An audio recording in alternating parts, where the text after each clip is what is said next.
The views, thoughts, and opinions expressed by the host and guests on this podcast are their own and do not represent the views, thoughts, and opinions of UCLA Athletics, UCLA Gymnastics, or the Bruins Gymnastics alumni community.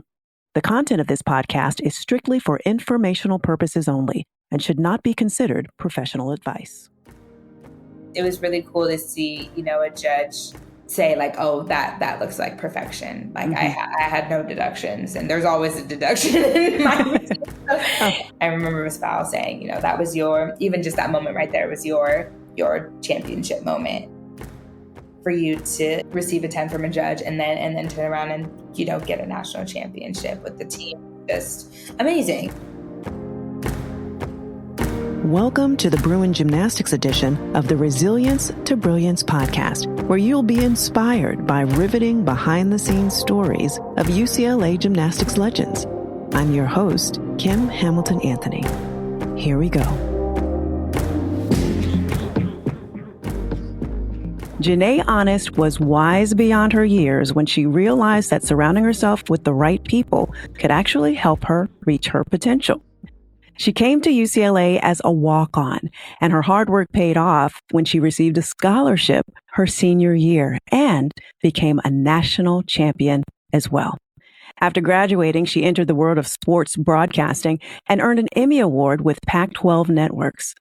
I enjoyed hearing JaNay's resilience story and what it can look like when you decide that you're not going to settle for less.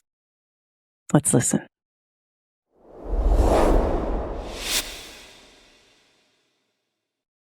JaNay, welcome. Hello. So nice to see you. You as well. You look like such a dancer. I love it. Thank you. JaNay, you were 12 years old when you decided you wanted to compete on UCLA's gymnastics team. Yes. What inspired that dream? Were you watching them on television? What happened? So once I turned 12, that's when I was really tapped into the Olympics. I think that was 2008. And the Olympic dream had already come and gone. But I started watching college gymnastics around that time. And so that's when University of Georgia and UCLA were really popping. I feel that those two schools really have a legacy, but I just was really intrigued by them and it was just something about those two teams competing that really caught my eye compared to the other teams that I was watching. So when I was 12 in that summer, I went to my first UCLA summer gymnastics camp because it's in California. I was born and raised in California. So, we wanted to start with the in-state schools. And when I walked on that campus and had those 3-4 days there, it really sealed the deal for me. I don't know. I knew I wanted to stay, far enough away from home, but close enough where I can, not have to, book a flight. And the food was amazing. The coaches. What is it with gymnast and food? It's just important, right? Something really just feeds my soul, figuratively and literally. But I just think, and every other college student that I've talked to, whether they're, athletes or not, I think UCLA had the best food options as far as dining halls, because we have a lot of dining halls and cafes and just so good. So the food and then the coaches and the team culture. And, I loved the gym and, the whole John Wooden thing, pyramid of success, like all of those things were really amazing to see and to learn about at the age of 12. And my dad had me read the book Wooden, I think, after I got back. And so, I tried my best not to have tunnel vision because, I really wanted to keep my options open, but I wanted to become a Bruin after that first camp. I said, this is where I'm going and I'm going to work really hard to hopefully compete as a Bruin. Mm-hmm. What was it about the culture that you saw? How is it different from the culture that you were experiencing in your own gym? I love the diversity because I come from a very small towny vibe, farm country, lots of dairies and cornfields and stuff like that. And growing up, I went to a private school that did lack diversity. I was the only Black girl, from 1st to 9th grade. And when college came into the picture, my parents decided to transfer me to a public school to kind of get, bigger classrooms, bigger population and a little bit more diversity. But that's something that really stuck out to me because, I really wanted to, something in me just really wanted to, experience different, cultures and, different walks of life and stuff like that. And you saw, everything at UCLA too. So that's what really drove me to there, because coming from a small town, you can be very sheltered and very closed in and not really know what's happening in the world. And so that's, I don't know, now that I'm saying it out loud, that's that's what kind of also drove me to UCLA. And I just love that Miss Val is also a life coach too, and not just, national championships are very prevalent, and obviously that's the ultimate goal, but it was very evident that she knew her gymnasts were not going to be gymnasts forever. So, what type of person do you want to be when you get out into the real world? And yes, you're in the real world when you're in college, but when you actually... Yeah, but it is a different world. Yeah, it's a different... I was not ready. I feel that I'm finally finding my footing at 27, but, and like, I feel more stable, but it's just crazy, when you're 22 and you think you have it figured out and you think you have a plan, but it takes time. It does take time. And I do want to get into what you're doing now a little later in our interview. But I do want to talk about the situation when you went back to your club and you said, hey, I want to compete for UCLA Gymnastics. Yes. How was that received? So it wasn't a reaction I was expecting. So I was very excited, obviously, as a 12-year-old. Yes. I was, in 7th grade? Yeah, because that's when I would get all my binders. I had UCLA binders, like all of middle school. UCLA binders and notebooks and stuff like that. And I was just so excited. And, the conversation of college had come up finally. And, I was like, okay, no, this is where I want to go. And I couldn't wait to go back and tell my coaches that UCLA is where I wanted to go. And so I ran up to my male coach at the time. And, I remember being on floor and I said, UCLA is my dream school. Like that's where I want to go. And he looked at me and said, oh, you'll never be able to compete for UCLA. They recruit elites and Olympians. And I looked at him and I just remember being a little taken aback. I wasn't expecting, that reaction. And granted, I was 12. I had a lot of growing and a lot of skills to learn, but just to be immediately counted out was disheartening, And so hearing that and, that kind of narrative continued for the next 6 years until I graduated, until I did go to UCLA. So, but I used that as motivation, kind of just like a fire in me to a little bit of me wanted to prove them wrong, but it's just, okay, well, if my coaches don't believe in me, then at least let me believe in myself. While you were wrestling with what you had been told, was there anyone encouraging you during that time? My dream was to go to UCLA, and my parents knew that. So I really just had to lean on my parents at the time because my coaches said otherwise. So wish they didn't count me out as early as they did and were more encouraging, like understandably so. Yes, UCLA recruits elites and Olympians, but right. I wanted to surround myself with the best. And so why not say, listen, they have these girls on this team, so you got to work really, really hard instead of just telling me, oh no, like you shouldn't go there because they recruit these types of girls, Yeah, that's a hard situation to be in. And you have to motivate yourself at times. You had your parents there, but your parents weren't necessarily in the gym with you. So what are some things that you would do to help you to hang in there, to go for your goal? What are some things that you even told yourself?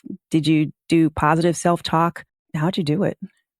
I really just did the extras. I would do like extra rope climbs at the end of every practice. I would do 3 rope climbs, but I really should have focused on, flexibility and technique and form and stuff. But that really wasn't much of a focus until I would say my junior, senior year when a newer coach came in and he got my vaults to, a really good place. And because I didn't get that technique training when I was younger, because I would just throw skills and and you were strong enough to make it happen. Yeah, and it was more like, okay, she's got it. We'll throw it in the routine, but did it look pretty? No. I see. Yeah, so that focus came in around like junior, senior year, which, by then, at least when I was the recruiting time in my era, girls were already, committed and stuff and had been committed for a while. So I was a late bloomer, and luckily, some things work out for late bloomers and stuff and things open up. But yeah, so I think it was mainly, positive self-talk, I would say. I did the extras in the gym. I had a whole high beam that my dad got to put in our backyard, and with like a 4-incher and an 8-incher. So this beam was my least favorite, but also the event that I struggled the most with. So, I would practice extra on that, and I would do series on that beam. Yeah, I would do like in your backyard. Mm-hmm. All right. Now, did it have padding, or what? Was it a real beam that you? A real beam, like a purchased? real high beam. Yeah. Oh my a goodness. Real high beam with Your dad was dedicated. Yeah. He's like, my baby girl needs a beam, and I'm going to get her a beam. Yeah. So it was with that, like 4 and like the standard, like yes, mat, and then with the 8-incher on top. So yeah, we had mats and stuff, so I was safe. But I was a really hard worker, and I leaned into that.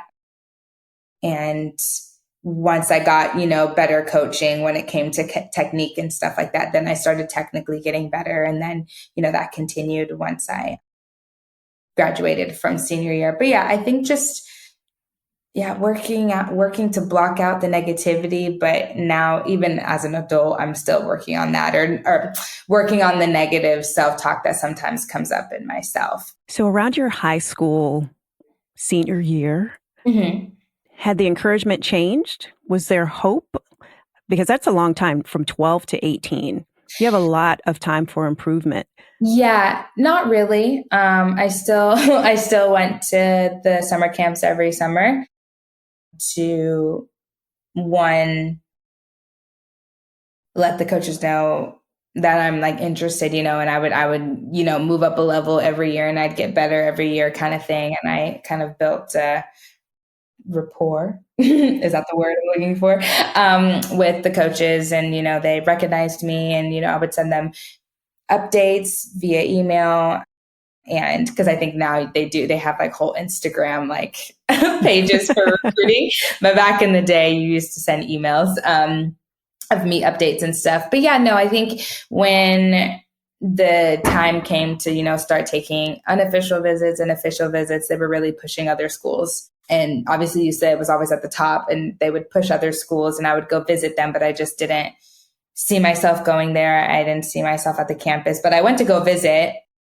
So it wasn't a case where, they were pushing other schools, and I said, no, I don't want to give it the time of day. I did. We went all through California to all the other schools that have gymnastics programs. And we had meetings over dinner at Applebee's, and they were, talking about, oh, well, you can be the top athlete, the top incoming freshman here. I remember just thinking, well, I don't have any intention of being the top all around athlete. I already don't like beam, so I don't want to compete beam.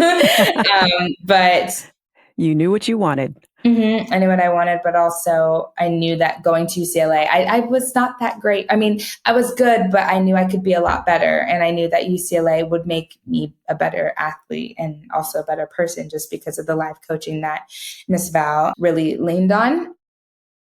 And yeah, that's why I really wanted to surround myself with the best, to be my best. I don't want to come in as a freshman knowing that I haven't reached my potential. And it was, I wanted them to see, like, listen, I want to reach my potential. Can you help me reach my potential, rather than, having me settle to go to another school that, you really want me to go to, and not really leaning into, my needs and what I want to do with my life. So what I love hearing about what you just said is you wanted to surround yourself with greatness, basically. Yes. So that it would motivate you, push you, make you better at gymnastics, make you a better person. And I think that is just important, not only in gymnastics, but in life. Who you surround yourself with. I mean, those are the key decisions that we need to make. Are we going to settle for less? Are we going to hang with the crowd that is not wanting excellence, not moving in the direction that we want to go? Or are we going to set ourselves up for success? Yeah. And it's a big life lesson to learn. And even I just really walk in that now. And I'm really intentional with who I surround myself with and people that elevate me and motivate me and people that want to be their best selves. And so we keep each other accountable and push ourselves. I think that's really important because looking at life as a journey and not a destination, that's something I really have to remind myself of too, because I think once we get to like our goal, then we're like, okay, cool. But it's like, no, it's this continuous thing, but also not rushing it either and not getting hard on yourself when something doesn't go your way. And, even if UCLA didn't have a spot, at least I did everything in my power to make that happen for myself, but they did have a spot for me. And so I took it kind of thing. And yeah, I think that was something that really shaped me today. But yeah, positive self-talk. I don't think that was much of a focus until I got to UCLA, because I think that's when my mental block started, because I had been told for many years. And once I was there, which you think it would all get better, but I think that's when the negative self-talk really, really, because I started getting a lot of mental blocks in college. Okay, so let's talk about that. Yeah. Who was JaNay Honest as a gymnast and as a person when she walked through those doors at UCLA as a freshman? Describe her. I was nervous. I was very excited that this was happening, that my dream was finally coming true.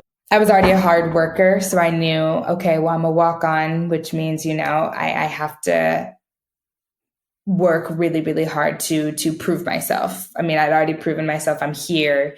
And Miss Val made it very evident that, listen, we're all on an even playing field.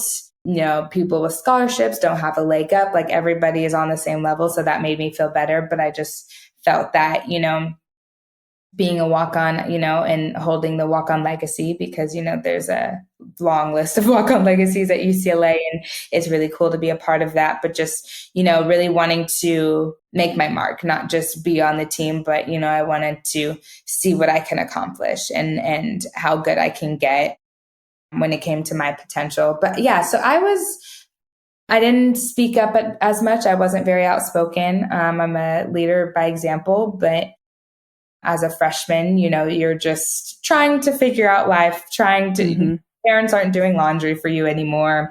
You got to wake up by yourself. You got to set your own alarm. So I was really just trying to, that already is a huge adjustment as it is. And then, me really figuring out, okay, now I'm here. Now, how am I going to compete?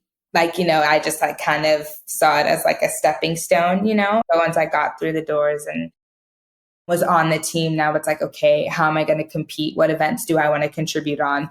Not balance beam. I was really like, beam is not it. But yeah, my coach at the time, because I think it was Dom, Palanchi, and Miss Val, Randy, and Chris.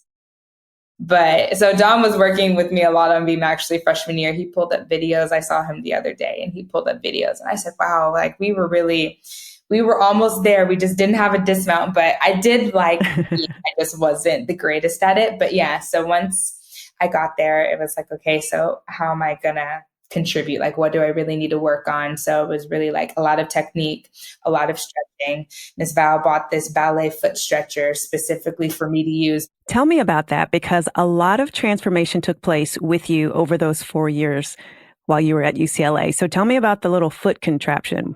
Yeah, so you can probably pull up a video.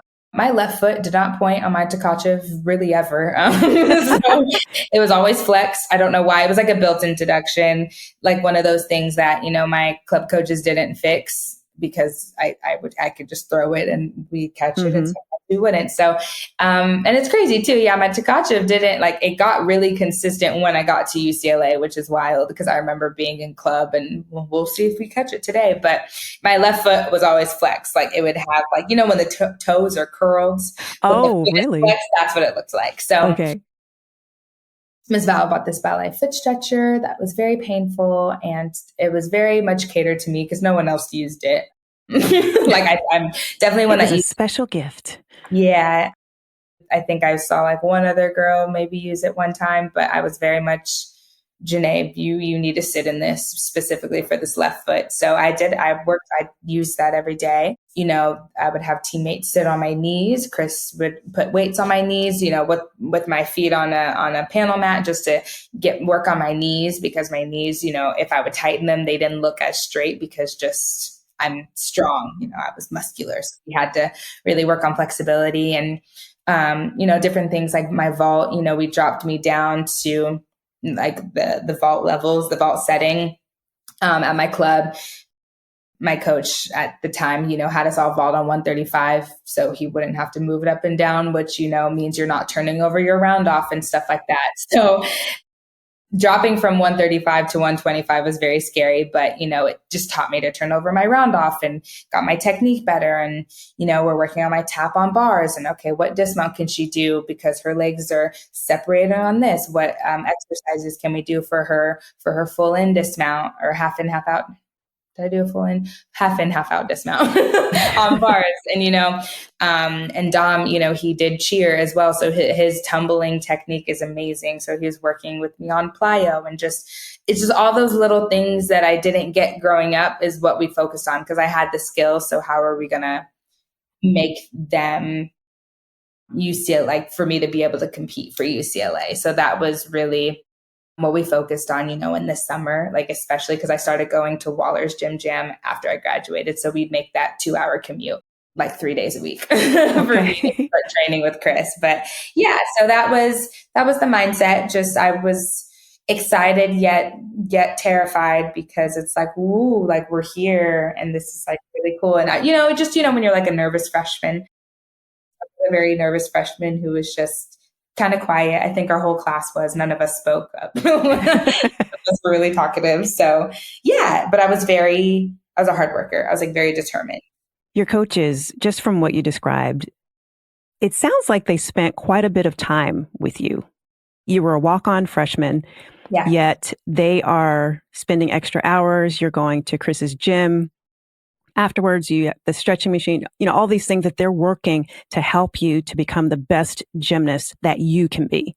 Mm-hmm. How did that feel to have coaches who believed that you could be better? It was amazing. I think that's why me and my parents made the sacrifice to drive down and make that commute until I was able to go to campus, first summer school. And yeah, and they were like that with all the athletes, I felt, they really were intentional and catered to our strengths, but also focused on our weaknesses as well. Tell me about the time when you thought you may have made a mistake when you chose to go to UCLA. Was that a season of time? Was it just a moment, a thought? It was a specific moment, I think. And it was when I was first buying my books my freshman year, and books are so very expensive. Like some of them are like $150 a book. It's insane. They're very, very expensive. And so I remember getting on my books and swiping, my credit card at the time. And I said, oh my gosh, like if I would have gone to, another school or to the school that, my club coaches wanted me to go to, or like taken a full scholarship elsewhere, because I turned down other full scholarship opportunities to be a walk-on. And what if I didn't? What if I, went somewhere else and, I wouldn't have to pay for my books and my parents wouldn't have to help me so much. I could have given them, a little bit of a breather. And, maybe I could have sacrificed my dream in order to just not pay, not, have them help me pay through school. And, thank God that we didn't have to take out any loans or anything like that. I graduated debt free, but school's expensive. Universities are expensive. And just, I was able to get grants and stuff and different things like that. But so it was a specific moment. And, I remember I called my dad, I was crying and I was like, and I remember telling him, I know this is my dream, but I feel so bad because these books are so expensive. Like how much we're paying is so expensive. And if only we wouldn't be doing this if I had taken a scholarship elsewhere. And he just told me through the phone, he said, JaNay, this is your dream. We already talked about this. Me and your mom have your back, and you're going to live out your dream, and you don't need to worry about, what you're worrying about right now. So stop crying. Like, you're okay. You're where you're supposed to be, and really sit in that. So it was just a moment, but I just remember calling my dad being really upset because, like you when you think like these could be free, like if I would have just made a different decision, but I know every time if I didn't go to UCLA, I would be in a completely different place in my life. I wouldn't have the people I have in my life right now. I wouldn't have the opportunities that I do right now. I would be in a completely different place. Something that one of our weight coaches told us, it was in our senior year, like we had just finished nationals, and it was like a parting thing. And he said, just know that whatever decisions you make are the decisions you're meant to make, because that's leading you on the life that you're meant to lead. And so that's something that I always need to remind myself of, because sometimes you want to question your decisions, or, I work really hard not to have regrets, because you pull, knowledge from every bad experience, even as bad as they can be, but you learn from them. And so I always like to remind myself of that quote too. You mentioned having no regrets. I look back at your situation. Had you chosen to go to another school and get that full scholarship, you would have always wondered for the rest of your life, could I have been a UCLA gymnast? Could I have competed for that gymnastics team? Oh my goodness. Like that's something that I've never thought of, but that's so true. Like that would have crossed my mind. And my dad, always, again, my dad, but oh, they have UCLA has like the best doctors. Like if something happens to the president, they're flying him to Ronald Reagan Center, and so even just with the surgeries that I've had to get, I had 2 surgeries when I was at UCLA. So just imagining, the knee condition that I have, how that would have played out if I went to a different school, or, it's just, I just think about those different things. And yeah, no, I would have always wondered, and I'm glad I tried. And I'm really glad you tried too. I am so glad you tried. And not only did you try, but you succeeded. You ended your career at UCLA scoring a perfect 10 on your final uneven bars routine. That is incredible. And as a result, you helped UCLA to win their 7th national championship title. Not many athletes can end their career that way. Congratulations, first of all. Thank you. Thank you. Yeah. When I was talking about my form and my technique issues and all the things, and receiving a 10 from a judge, I don't think you would have ever got me to believe that, because I will always be grateful for, a 9.875 and a 9.9. Was that foot still doing its little thing? No, or had you fixed that? It was pointed in this routine. Okay, there you go. There you go. But no, yeah, it was really cool to see, a judge say like, oh, that looks like perfection. Like I had no deductions, and there's always a deduction in my routine. Yeah. And just, I remember Ms. Powell saying, that was even just that moment right there was your championship moment, for you to, receive a 10 from a judge, and then turn around and, get a national championship with the team. Just amazing. Yeah. Another thing it doesn't happen too often. So I hope you celebrate it like nobody's business, and that you continue to enjoy the fact that you were able to accomplish that. So I want you to take me back, if you don't mind, take me back to that moment right before your final bar routine. I want to know what you were thinking. Yeah. Were you ready? Were you pumped up? So this is the only event I'm competing. And I knew if I told myself, okay, this has to be perfect. This is your last routine ever. You need to get a 10. You need to be perfect. You cannot make a mistake. If I was telling myself that narrative, I knew it was going to put too much pressure on myself, and I would have inevitably messed up. So I just remember telling myself, just do what you normally do. Like, this is just another meet. You don't have to, because we're at nationals, we're at nationals and because it's your last routine ever and because you're going to hang up your grips after this, you don't have to do anything different. Like just do what you normally do. You've worked really hard. You have, focused on the technique, you've done all the work. So like, let the work do its thing and you don't have to do anything extra. And so I was really honing in on that. And so I remember saluting, and I always would take a deep breath and put my hand over my diaphragm and say, like faith, or just to have faith in myself, and everything will be okay. And yeah, I just like took it skill by skill. I was like, okay, hit the handstand. Great. Throw, catch the bar. Great. Okay. Handstand. I was just, really staying in the moment. Knees, I was just really focusing on everything. And by the time I got, and you always know that last handstand before your dismount, you really want to hit it. And so I was like, get your shoulders over, hit. Okay, great. Now don't just do your normal, because sometimes you can get too amped up on your dismount. I was like, just tap normal, tap it up. And I stuck it.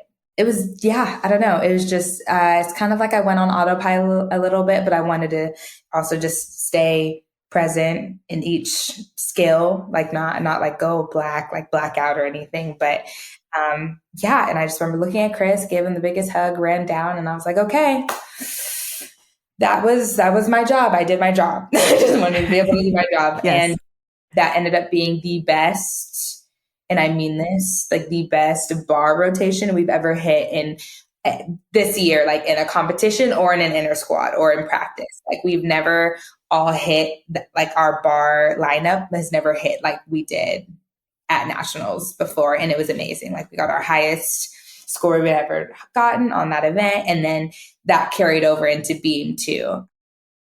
Same thing. We did have a fall on beam, but the rest of those 5 girls hit insanely well, and Pang got a 10, and I didn't know the math, but the coaches did. And so again, by the time we got to beam, we were like, okay, let's fight for third, because we were chilling in a cute 5th or 6th place when we got to so we were like, let's fight for third. And so when Pang got the 10 and Chris yelled, we won. And then I saw our like UCLA move up to the top, and I had no idea. The trophy was already over on Oklahoma's end too. So to see them like walk it back was really funny. Oh my goodness.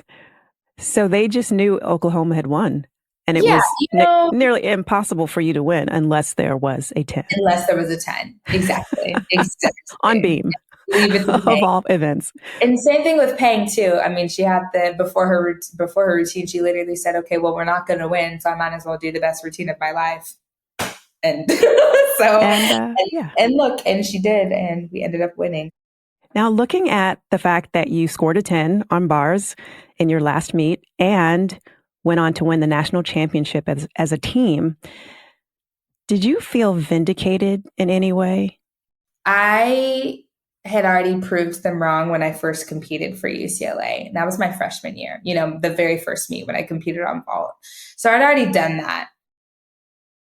I think for me, it was me overcoming myself, if this makes sense, because I had already proved them wrong. But did I feel like I belonged there? No, that's what took time for me to feel that I meant to be there. And that's not to say, oh, I didn't feel welcome, or, there was this drama. Like there was none of that. It was really me stepping into my power and stepping into my potential when,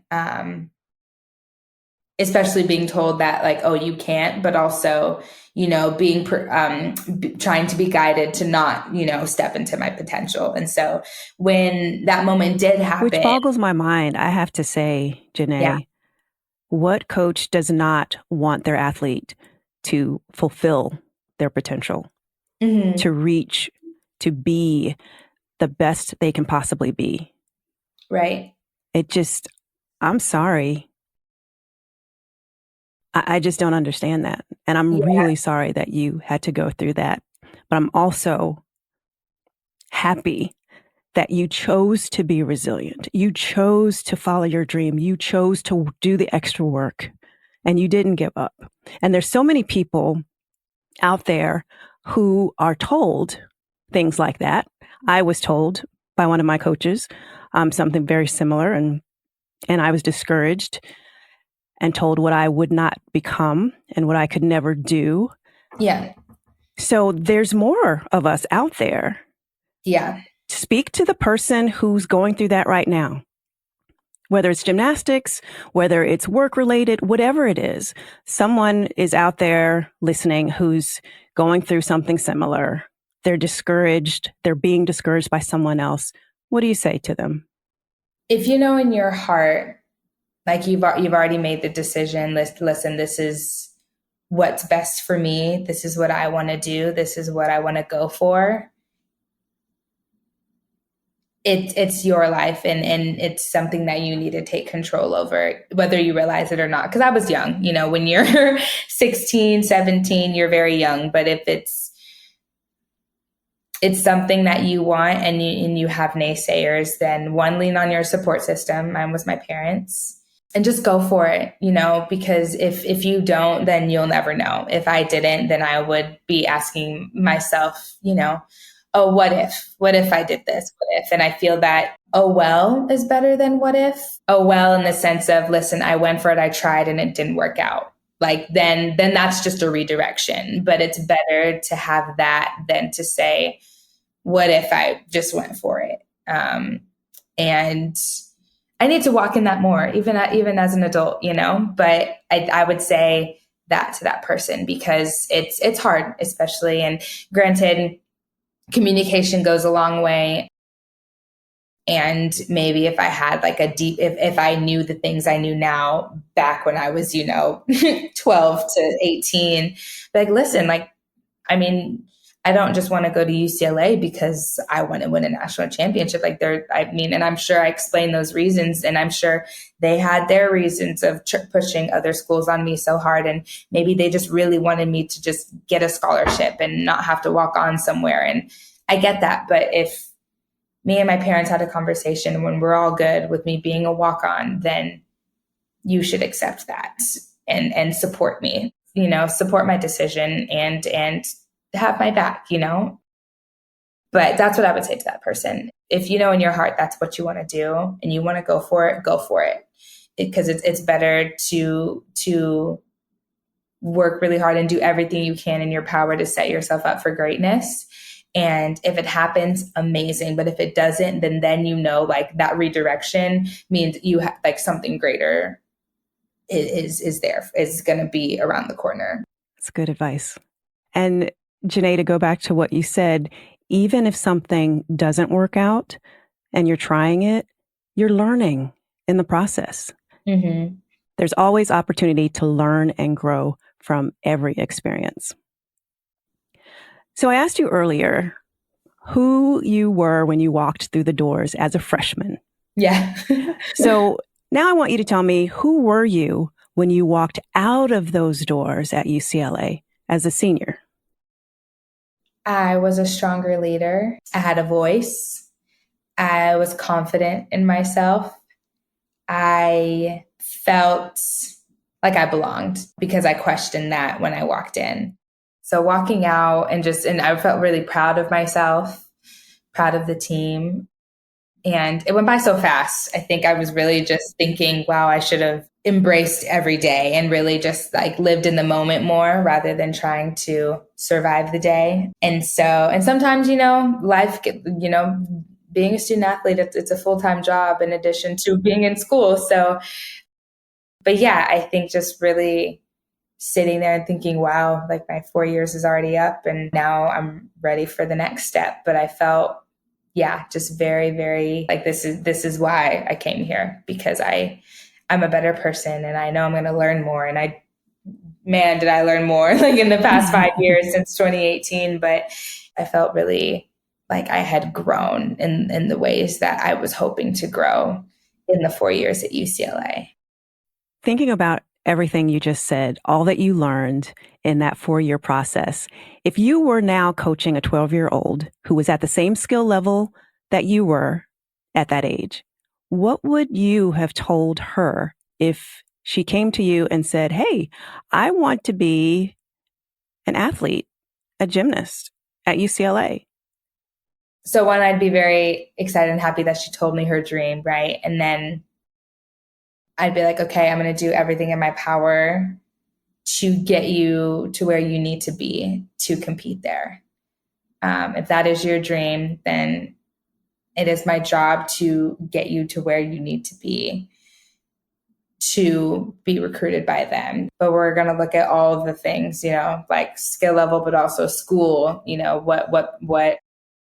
what is UCLA known for, when it comes to like they have business and law and like, do we want to be a doctor? Like we're going to look at all these things. And I would say, okay, they recruit elites and Olympians. So we're going to work really, really hard. We're going to work really, really hard to get you to that level so you can be on an even playing field. You're throwing your brilliance all over the place. That's true. You are. You really are. Tell me what you're doing these days. I know some of it, but I want to hear it from you. I have a full-time job. I work in a law firm in HR. LA is very expensive, so we need something to pay the rent and the bills. Consistent yes, pay, right? Yes. I wanted to stay in LA because I dance and I wanted to get into broadcasting, sports broadcasting, and LA felt like the hub for that. And also in the dance community as well. I feel for dance, it's either here or New York. So I also do sports broadcasting for Pac-12 networks. So that is, I broadcast as an analyst and sideline reporter seasonally during the gymnastics season, which is, that's January to April. And then during the spring, summer, and fall months, and now looks like it's going to carry into the winter, I do choreography, whether it be for beam or floor routines, but I also do other choreography as well. I choreographed my first fashion show for the first time, dance routine. So any and all choreography I do. I also am in the choreographer for Beam Queen Boot Camp, which is Samantha Peshik's company, her Claire Traveling Clinic. So we travel all around the country and I teach them like an actual dance. I think that's what I'm very passionate about. If you look at gymnastics at any level, especially at the elite level, it can be very static and very posy. And I kind of want to blend that, the dance realm into, gymnastics. Obviously it's artistic gymnastics. So we need to have that artistry in there and, teaching girls to really be confident in themselves and movement, and even just introducing them to movement that they've never even done before, whether it be hip hop or dance hall or anything like that. So that's really cool to see. And then I dance as well. So I'm in a mentorship. It's yes. A lot of work. We're intense, tough training, whether it be 2 to 4 hours of training, 2 to 3 times a week, Cameron Lee's dance mentorship. And that's a big deal that you got into that. Yeah, so it was an admissions process. So I was accepted into it. And what was the process? Basically, what you do is you submit videos and then you submit a write-up as to why you want to be in the mentorship. And I'd been in a music video before and commercials and stuff like that. I did stunting for a hot second. I'm not anymore, which is why I didn't add that in there. But, I feel every gymnast at some point has like stepped into the stunting realm. But I love dance, one, because it's still hard on the body, but easier than stunting. But I've always enjoyed it. I did dance and gymnastics at the same time. I was on the dance team in high school. That was the one, it got me out of PE. And 2, I was able to really lean into the performance quality that I loved about it. I did the rallies and the dance shows, and I love the whole process of, learning a piece and rehearsing it, and then, putting it on a stage and performing it in front of people. I've always loved that. So after retiring from gymnastics, because, I think I took maybe 2 dance classes in the 4 years that I was competing. So I decided to step back into the dance realm. And just because I love it, I'll always take classes, but I felt very static just taking classes. I got into heels, which is my jam. I love heels. That is my favorite style. But yeah, I wanted to be versatile and take different styles, and kind of similar mindset of, the reason why I went to UCLA, because I want to reach my potential. I want to reach my potential as a dancer, and so whether that leads to a tour or more music videos and stuff, regardless, as long as I'm getting better as a performer, because I think inevitably it's helping me as a choreographer when it comes to teaching these young gymnasts movement and choreography in general. And, and if I would love to be a part of the dance company. Cameron Lee also has a dance company as well. And so I will be auditioning for that. And yeah, I just love performing. It's like my safe space. There's a dance studio in my complex, and I go in there when I just need a space to breathe and to move my body. And, whatever I'm feeling, I allow my emotions to flow through my movement. And I love it. So regardless, the reason why I'm in it is just because I love dance, and I want to get better. I don't just want to take class just to take. I want to elevate. It's like a journey, yes. Right? That's a theme throughout your life. You want to elevate. You want to surround yourself with high quality people, with excellence. Yes. It's wonderful. Now, tell me how to reach you. Say I want you to choreograph my floor routine. Do you have a website, social media? Yeah. So all of my social media is @JaNay Honest. No underscore or anything like that. It's just my name. And then you can email me through there, or my email also is just JaNayHonest@gmail. And yeah, so that's just how you can reach me. Final question. Mm-hmm. What does living in Brilliance Mode look like for you? The way that I am giving back to the gymnastics community, whether it be through dance and choreography or when I cover gymnastics and broadcasting. Just really, I'm in a place in my life where I can really tell that I'm walking in my purpose. I'm living a life bigger than I ever dreamed of. And so really leaning into what fills my soul, which is dance, and sharing that with the next generation has been amazing. And being able to still be connected with the gymnastics community through broadcasting has been phenomenal. It sounds like you're just living in Brilliance Mode, period. Because what you described is exactly what you're doing. Oh, perfect. Okay. You're living in Brilliance Mode, sis. It's easy to compare yourself to others, being in the social media realm and stuff, but knowing that everyone's on their own individual journey and understanding that I'm in my own individual journey and it's not going to look like anybody else's. And I have to remind myself of that. And that's how I stay in my brilliance mode, because I'm doing great. I like that. JaNay, thank you so much for taking time out of your day to be here. You have a lot going on. You could be anywhere right now, throwing brilliance, right? But you're here with me, and I'm so grateful. Thank you so much. And I'm grateful for you. And I just absolutely love you. Honestly, you were one of my first interviews as sideline. So I'll always remember that. And I love just getting to connect with you and speak with you and talk about life, because it's important and it's amazing. And you are amazing. So thank you for having me.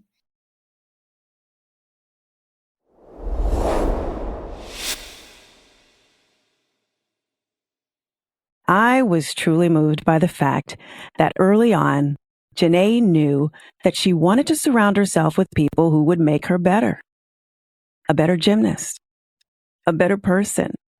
And I commend her for taking that mindset into her current pursuits.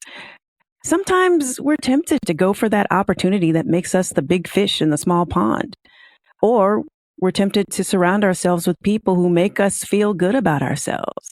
And I'm not talking about those people who provide encouragement and inspiration, but I'm talking about those people who, perhaps because of what they lack, somehow make us look better. That is a true setup for mediocrity. The next time you find yourself being complacent or taking the easy way out, I hope you think of JaNay's story. Think about what she would have missed if she did settle for less. Now, think about what you stand to miss if you don't take a risk and follow your own dream. Maybe you'll reach your goal like JaNay did, but even if you don't, if you try and it doesn't work out, you won't have to spend the rest of your life wondering, what if? Who are you surrounding yourself with?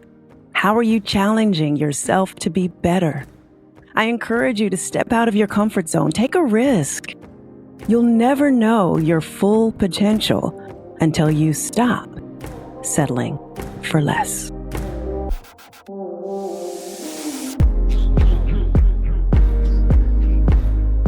Thank you so much for listening. If you want to find out more about JaNay Honest, check out our show notes on brilliancemode.com/podcast. And to connect with the Bruin Gymnastics alumni on Instagram, follow us at UCLA Gym Alumni. Any use of this podcast without the express written consent of Brilliance Mode is prohibited.